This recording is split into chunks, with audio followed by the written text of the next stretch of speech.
ಸ್ವಾಗತ ಸ್ನೇಹಿತರೆ. ಕಳೆದ 2-3 ತಿಂಗಳ ಹಿಂದೆ ನೀವು ಪೂರ್ವ ಕ್ರಿಕೆಟ್ ಆಟಗಾರ ನವಜೋತ್ ಸಿಂಗ್ ಸಿದ್ದು ಅವರ ಒಂದು ವಿಡಿಯೋ ನೋಡಿರ್ತೀರ. ಅದು ಪಂಜಾಬಿಯಲ್ಲೂ ಇದೆ, ಹಿಂದಿಯಲ್ಲೂ ಇದೆ.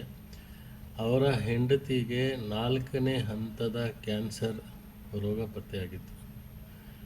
ಅದನ್ನು ಟ್ರೀಟ್ಮೆಂಟ್ ತೊಗೊಳ್ಳೋಕ್ಕೆ ಅವರು ಅಮೇರಿಕಾಗೆ ಹೋದರೂ ಅಲ್ಲಿ ಕೂಡ ಅವರಿಗೆ ಆಗೋದಿಲ್ಲ ಟ್ರೀಟ್ಮೆಂಟ್ ಅಂತ ಕಳಿಸಿದ್ರು. ಮತ್ತು ಅವರು ವಾಪಸ್ ನಮ್ಮ ಭಾರತಕ್ಕೆ ಬಂದು ಆಯುರ್ವೇದ ಟ್ರೀಟ್ಮೆಂಟ್ ಮತ್ತು ಊಟ ನಿಯಂತ್ರಣ, ಫುಡ್ ಕಂಟ್ರೋಲ್ ಮಾಡಿ ಆ ಕ್ಯಾನ್ಸರ್ನ ನಿಷ್ಕ್ರಿಯಗೊಳಿಸಿದ್ರು. ಈಗ ಸುರಕ್ಷಿತವಾಗಿ ಆರೋಗ್ಯಕರವಾಗಿದ್ದಾರೆ ಅವರ ಹೆಂಡತಿ. ಆರೋಗ್ಯ ಜೀವನ ಅಂದರೆ ನೀವು ಆಯುರ್ವೇದ ಬಳಸಲೇಬೇಕು.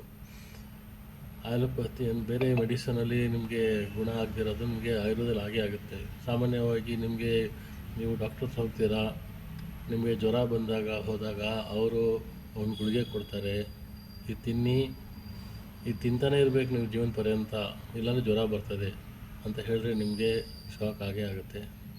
ಅದೇ ಥರ ನಿಮ್ಮ BP ಕಾಯಿಲೆ, ಶುಗರ್ ಕಾಯಿಲೆ ಕೂಡ ನೀವು ಕಂಟ್ರೋಲ್ ಮಾಡಿಕೊಂಡು ರಿವರ್ಸ್ ಮಾಡ್ಕೊಬೋದು. ನಿಮಗೆ ಸಮಯ ಇದ್ದಾಗ ನವಜೋತ್ ಸಿಂಗ್ ಸಿದ್ದು ಅವರ ವಿಡಿಯೋನ ನೋಡಿ ಹೇಗೆ ಅವರು ಆ ಕ್ಯಾನ್ಸರ್ ಹೋರಾಡಿದ್ರು, ಅದರಿಂದ ಅವ್ರ ಹೆಂಡತಿನ ಹೇಗೆ ಪಾರು ಮಾಡಿಸಿದ್ರು ಅಂತ ವಿಡಿಯೋನ ನೋಡಿ ಗೊತ್ತಾಗುತ್ತೆ ನಿಮಗೆ. ಸಿಂಪಲ್ ಭಾಷೆ. ನಿಮಗೆ ಕ್ಯಾನ್ಸರ್ ಬರಲೇಬಾರ್ದು ಜೀವನದಲ್ಲಿ ಅಂದರೆ ನೀವು ಹಸಿ ಅರಿಶಿನ ದಿನ ಬೆಳಿಗ್ಗೆ ಖಾಲಿ ಹೊಟ್ಟೆಯಲ್ಲಿ 1.5 ಇಂಚು 1-2 ಇಂಚಷ್ಟು ಸೇವನೆ ಮಾಡಿ. ಇಲ್ಲಾಂದರೆ ಅದು ಜಜ್ಜಿಬಿಟ್ಟು ರಸ ಕುಡೀರಿ.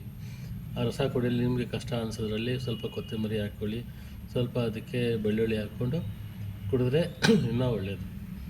ಅದನ್ನು ಪ್ರಯೋಗ ಮಾಡಿ, ಚೆನ್ನಾಗಿ ಒಳ್ಳೆಯದಾಗುತ್ತೆ ನಿಮಗೆ. ಧನ್ಯವಾದಗಳು.